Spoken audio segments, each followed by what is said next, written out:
Ito kami ngayon sa Mangsi. Ito. It so happen na jamaat ngayon. Kaya hindi kami makatransaction dahil simba ng mga Muslim ngayon. So it's 12 o'clock in the noon time. Kaya nagsimba sila. Ayan. Maririnig nyo sa likod. ng Philippines tsaka Malaysia. Yung ano. Ito kami sa boundary ng Philippines and Malaysia. Kanina dito nakita natin yung boundary going dito sa Mangsi Island. So ito yung kanilang hospital na ginagawa dito. Ito yung kanilang plaza na malaki sa likod. Ito yung kanilang mga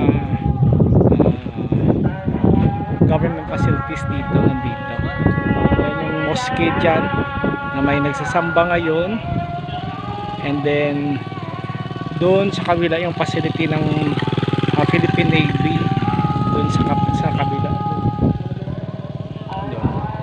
Ayan, nag-ano yung nag-start na kanilang pagsamba ngayong jamaat. So thank you very much for watching. To all Muslims, brothers and sisters, happy Jamaat Day sa inyo.